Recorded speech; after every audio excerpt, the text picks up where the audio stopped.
Welcome back, WNST, Towson, Baltimore, and Baltimore Positive. We are positively back in Baltimore County. It is day 30. I was going to shave today for the next governor of Maryland, but I just decided I wanted to look haggard and ugly because 30 days of crab cakes and breweries will do that to you. It's all brought to you by the Maryland Lottery, our friends at Window Nation. I will put the lid on when Coachella comes because it looks like I'm dealing cards when I'm wearing this thing. Mickey will be here a little later on, Pam Wood from the Baltimore Banner. All brought to you by the Restaurant Association of Maryland in conjunction with our friends at Goodwill. Don Moeller is back from Alaska, Kent Island, Ocean City, Camden Yards to greet the next governor of Maryland. Yards. So Don starts this whole thing this morning. I would just put you on the phone with his grandkids and whatever else was going on here. But he begins the day by saying, can you believe we were with Wes right before the plague? Christmas time, the lights were up. We're over at State Fair. State Fair was a new place. Trump was wrecking the country. We had no idea there was going to be a plague. We're talking about Governor Hogan and Robin Hood and all of this. My man, I mean, you have just it's been a come journey. on, you know? I mean, I don't know what to say, but welcome. Thanks for making time. We are at Costas. We're doing the Maryland Crab Cake Tour. I want to give this to you because Moeller came out of retirement today to kind of hang out with you. I said, I invited Governor Hogan, and Don will tell you, we were at the Boatyard, beautiful place, with Mr. Franyo down in Eastport last year to commemorate the ending of 30 Crab Cakes, 30 Days. I saw the governor at the Preakness. He said he wanted to come out and do the show. His handler said he wasn't doing the show. I saw him a week and a half ago at Mako, and I said, you coming to do the show? And he said to me, I already had a crab cake with you. And I said, I'll just bring Wes to Dundalk is what I'm going to do. So that's what I did. So thank you for coming and making time. Dude, you're busy. I mean, you know, just, I was going to miss and this. Don, you said something like maybe he and I have touched Well, more areas of the state than anybody over the last 30 years. I've drank more beer than you. I promise you that. Let's start there because as I drove in today, I thought, I don't think it's hyperbole at all to say that I'm sitting with two guys that have seen more of the state of Maryland in 30 days than anyone else in the state. And I want you all to do a little travelogue, people log with me. Well, it's different, dude. You've I'm been looking out around the the window. state. He's working. Yeah, right. He said, hey, I'm going to ask you if this is true, Wes. He did say this. He said, I bet Wes is always working in the car. He probably doesn't even get a chance to look around. But both of you, what have you learned as you travel around the state? Because I think you've been in every county. Every county. And in Baltimore City. You've been everywhere, place you've never been. What have you guys learned traveling all over the state? I mean, I'll go first. No, I want you to go first.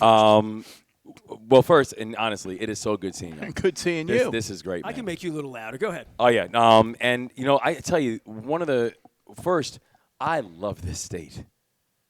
I love its diversity. I love how unique a place. There's nothing that you could want to see that you don't have the opportunity to see in the state of Maryland within, like, an hour of anywhere. I love the fact that you can literally go from beaches and mountains and farmlands and waterlands to urban to rural, suburban, and all of it. But I think one of the things that I've just loved going around the state is how welcoming people are to learn about you, about your ideas, and also how much people appreciate the fact that you are there to listen to them, their ideas, their hopes, their fears, their frustrations. And when you really break it down, there's the bandwidth of what I'm hearing, whether we're talking about, whether we're talking about Dorchester or whether we're talking about Garrett, whether we're talking about Baltimore County, whether we're talking about St. Mary's County, they're all the same types of issues. They're all the same type of challenges, and they're all the same type of hopes for what they're going to see in this next phase, in this next era for the state of Maryland. So I think the thing that I believe in more deeply than ever before is that we are one Maryland. We're one Maryland. Now, when you say that, and Nestor, you're going to jump in because you've talked to folks. That's what I dig about your tour as well. You really get out and talk to people. When I hear you say we're one Maryland, I can see some folks rolling their eyes and they're going, phew, it's what elected officials say. But I get a sense that that's sort of a driving principle for you, that you really do believe that. Yeah, I do. And you'll see it where, you'll go into some places that, that people say, well, traditional Democratic elected officials or politicians don't go to. or places where, you'll walk in and you'll see went a places flag. I felt like I was the only Democrat. I had no Yes. doubt about that. You would Yes. always you would send me Ain't no doubt pictures. about You would that. say, "Oh, dude, I just saw another." This is the thing I would say, driving 50 and driving along some roads where farmers put 58 Trump signs out or 58 Cox signs out or 58 Paroka signs out or 58 Brandon or whatever their thing is, I keep thinking to myself, I look at the voting rolls and I see how few people really, when I'm out at Deep Creek Lake, how few people are there, how few people vote, and how it would be easy for a Democrat to just say, there's not enough people there.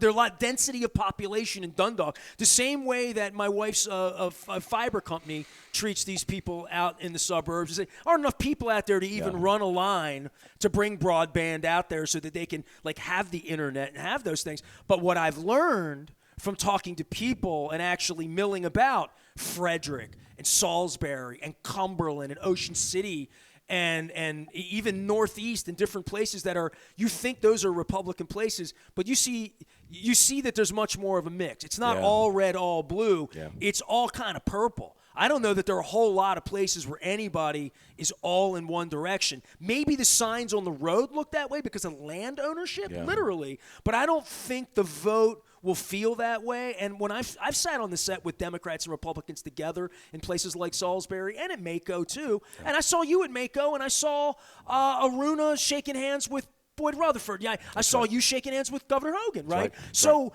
there is this thing in our state that's purple that I don't think you can go too far either way, that you almost have to manage somewhat from the middle. Am I correct in saying that? I think you're absolutely right. And I think that people appreciate the fact that we're going a lot of places that if you just talk to, if you just talk to the consultants or if you just talk to whatever, they'll tell you, you don't need to be there to win an election, right? There's no reason for you to go spend time in X, Y, or Z to win this election.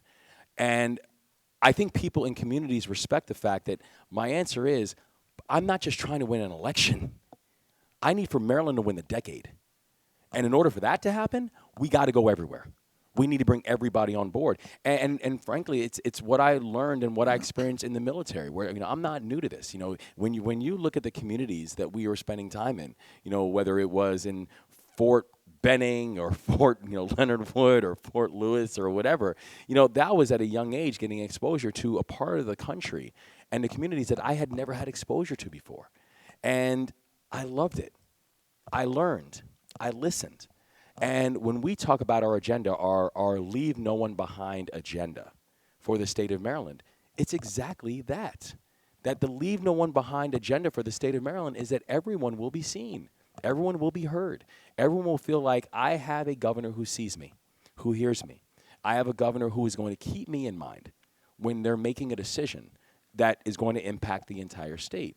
And so that I've seen that, and I think people in our communities have really respected that. With the fact that we're showing up, even when we don't. Well, you need people to vote for you, dude. Not that many people voted for you in the primary. You need people that don't know your name, don't know your story, the other way, all that stuff. You need them to discover you, and you got 70 days here, give or take, right, to make this thing happen. And I want people to vote for me and not vote against something else. You know what I mean? See, that's a perception that you've point. won the election. Like I'm not going to start calling you. I'm going to call you Wes because he's going to make me call you governor.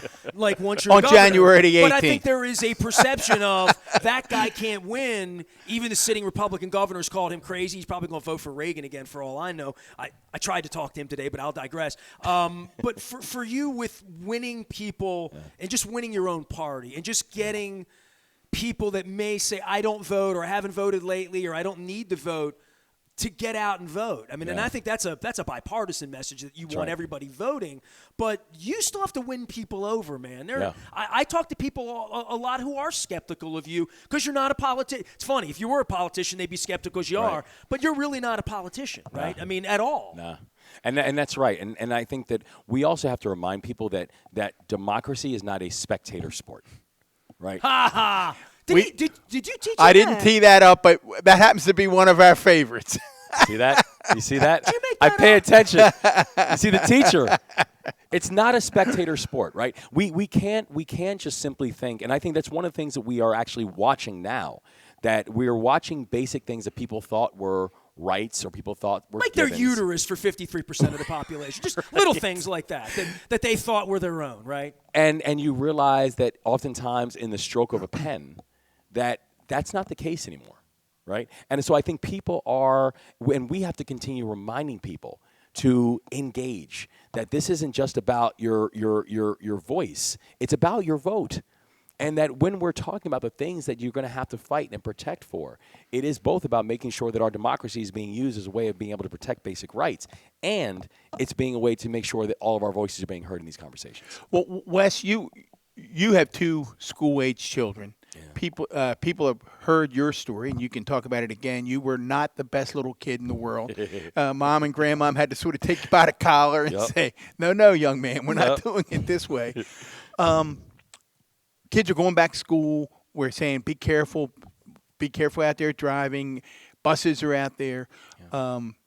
Education. People have heard you say, I'm full-throatedly endorsing Blueprint for Progress. 100%. We're going to make it. Again, give people the For Dummies version of what it is, why it matters, and how a governor needs to play a role. Yeah, I am so excited about the Blueprint. I'm so excited about what this is going to mean for not just the now, but for the future. And basically what the Blueprint is, it's asking the question of what does a 21st century education system look like, and how can we get it done in Maryland? And so it was looking at best practices that are taking place not even just around the country, but best practices from around the world, and saying what are the pieces and components that need to be in place in order to have a 21st century education. And so they included things like making sure that we could have free pre-K for every child in need, because all the data, and Don knows me, I am data-driven and heart-led, right? I wear my heart on my sleeves, and I acknowledge that. But I'm a data nerd, and data matters to me. And the data could not be more clear. But one of the challenges we have is we're starting kids too late in the educational system, especially when you consider that 80% of brain development will happen in a child by the time that child is 5 years old, right? So when we're having children starting school at 5, you are already putting yourself well behind an 8 ball for that child to have a proper opportunity to be able to grow and thrive. You know, the Blueprint talks about what are we doing to focus on both the retention and the recruitment of educators inside of our classrooms, quality educators inside of our classrooms. And when you look at the amount of high institutions of higher education that we have within the state of Maryland, that should never be a problem for the state of Maryland. But yet right now we are having schools that started yesterday with a shortage of educators and a shortage of bus drivers. So the Blueprint really makes sure we're focusing on the pipeline. The Blueprint makes sure we're focusing on things like apprenticeship programs and trade programs. So you're not leaving. I want you to talk about that, because so often we get accused in the education world of leaving that subset of young people behind. And here you are putting it front and center. You say, look, vocational training, apprentice programs, trade programs, that's got to be part of this as well, right? Got to be. And it's a huge part of it, right? Where, I mean, in my opinion, we swung the pendulum far too swiftly in another direction when we started doing things like evaluating high schools on 4-year college acceptance rates. That's not the benchmark for every child. Every child's not going to go on to Towson or Coppin or Loyola or College Park or UMES or wherever.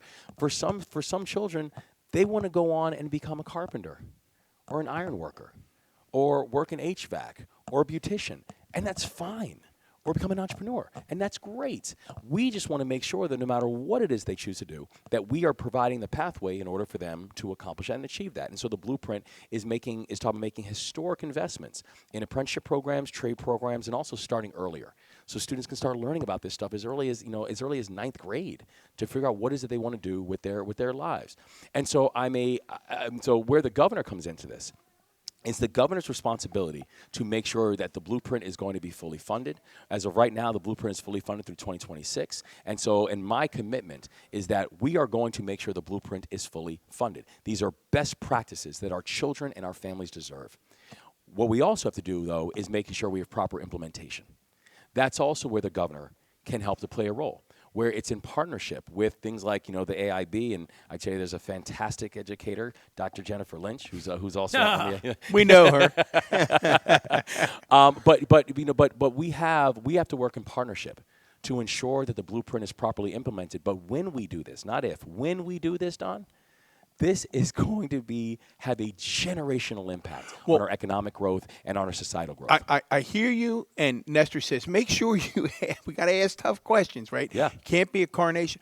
One of the things, even from folks who are supportive of public ed, that I will hear and we've all heard is, here's the danger, Don. This is what they'll say to me. Yep. We'll be 10, 15 years down the road. We will have spent these billions, and nothing will have changed.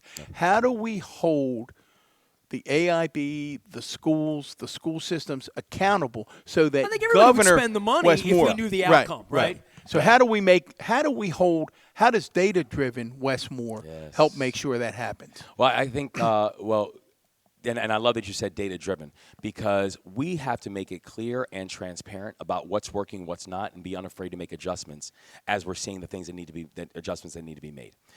We also need to know that the type of success and the type of improvements that we're talking about, that you can have a long-term goal. And we'll have a long-term goal of what it looks like in 5 years, what it looks like in 8 years, what it looks like in 12 years. But we also need to have incremental benchmarks that we're continuing to evaluate ourselves on to say what's working, what's not, how do we adjust to ensure that we're hitting all students and all communities to make sure that those improvements are actually being seen and felt. And so the accountability measure, we have the 5 pillars. There's 5 pillars for the blueprint. The 5th pillar, and arguably the most important, is accountability. Is that this is not just about writing a check.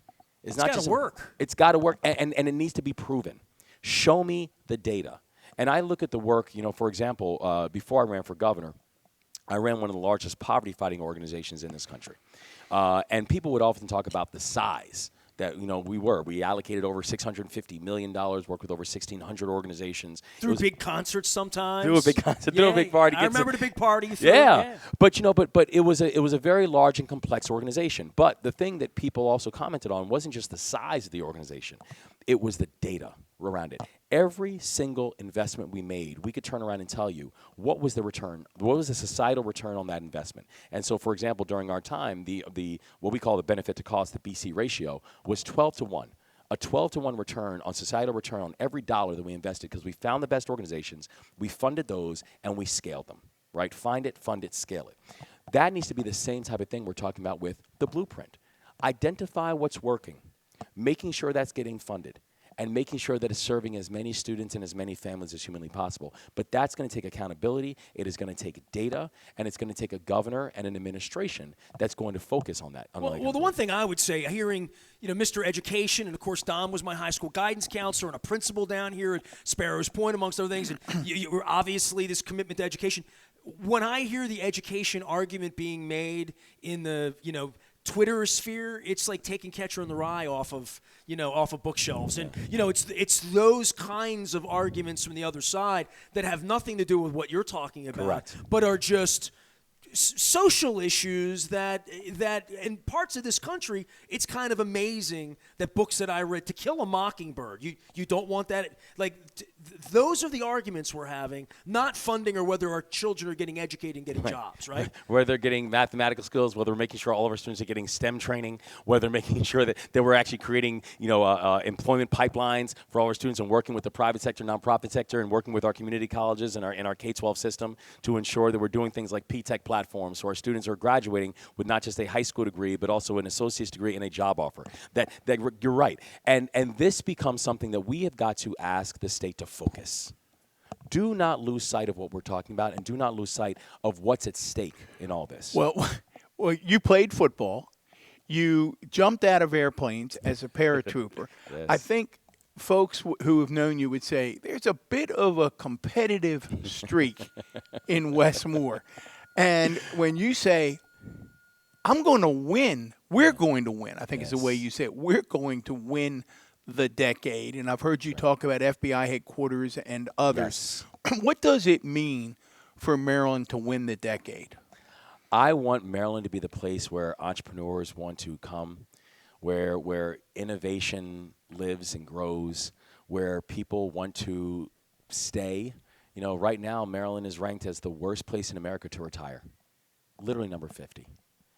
I've had 3 business partners leave Maryland, including my Super Bowl football head coach, to seek a tax shelter elsewhere because if they die here, the government's going to take millions of dollars that would go to their kids. Yeah. And I hear this again and again from very successful. I mean, I'm blessed to be around people that have that sort of, abundance in their life.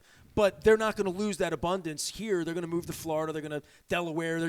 Wherever they're going. That's something I've heard a lot the last 10 years. And I think, how can we move ahead when we're losing our best people? And it's not just our business owners. It's our firefighters. Fair enough. It's our teachers.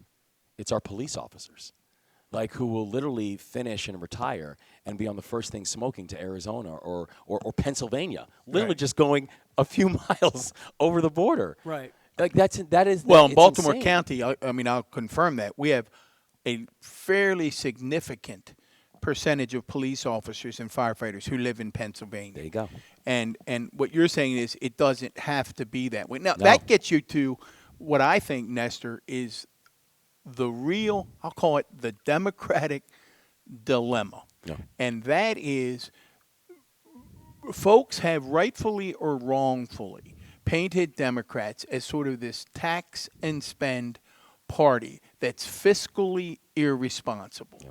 So how does Wes Moore govern, move the state forward, win the decade, but do it in a way that doesn't break the bank? Yeah. That's the nuts and bolts, isn't it? That's exactly nuts and bolts. And the first thing I ask people to do is learn our history. I am a former small business owner, right? I worked in finance.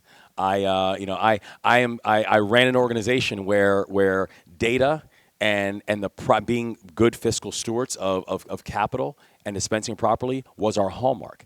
So honestly, it's all I've ever known. Being fiscally responsible as to how you're allocating capital and making sure that it's being put to the best uses and having the largest societal return is all that I've ever seen. And it's how I plan on governing. I also know that if you look at where Maryland is right now, we actually have a unique opportunity where we have not just a $7+ billion structural surplus in the state of Maryland. You also have billions of dollars that are coming from the federal government. That is earmarked towards everything from transportation infrastructure to educational supports, about $1.7 billion that's focused on education supports through ARPA. This money's meant to be transformative, right? That was the whole point. Right? Literally the capital that's come on board now, it's exclusively for making the kinds of investments that are going to have a bigger and an outsized societal return on the investment. And so when people are having questions, saying well, what are we going to spend? How are you going to get the capital? We've got a generational opportunity of new capital infuses that's coming into the state and much of it, $3.7 billion, is discretionary. Right? So we have a unique opportunity to be really thoughtful about this. Now, you are right that Maryland, we have to be able to think through what we have in terms of our, taxes and tax rates. We have to be able to look at the fact that, for example, Maryland is the only state in this country with both an estate and an inheritance tax. Literally the only state in the country. Right? So there are things that we have to be able to look at that can make more sense. So a Moore administration is not taking off the table that there are some opportunities to provide tax relief to Maryland citizens. Absolutely. There are real opportunities to be able to look at our tax code that we have here in the state of Maryland and say, when you look at our neighbors, Pennsylvania, Virginia, Delaware, we can't pretend that Maryland's tax code is not one of the reasons why we keep losing people, why we keep losing businesses, why people will choose to go across borders. Why has it been hard to be honest about that? I mean, in the past, why haven't we addressed that in the past? Well, I mean, I've been a public servant for my whole life. I haven't been a politician. Right on. So I don't know why data is and the facts around the data is tough or confusing. It's how I've always led. And I think it's important for us to be able to have an honest conversation about what the numbers are continuing to show us about why we're not as competitive as we need to be. And I've always said that one of the first goals that we have to have as a state over the next decade is we need to be both more competitive and more equitable, and that's not a choice. We have to do both. Now, the thing that I also know, though, is that we have to address issues, for example, like I mentioned about the estate and the estate and the inheritance tax. We also have to address the fact, the other reasons why people are choosing to leave.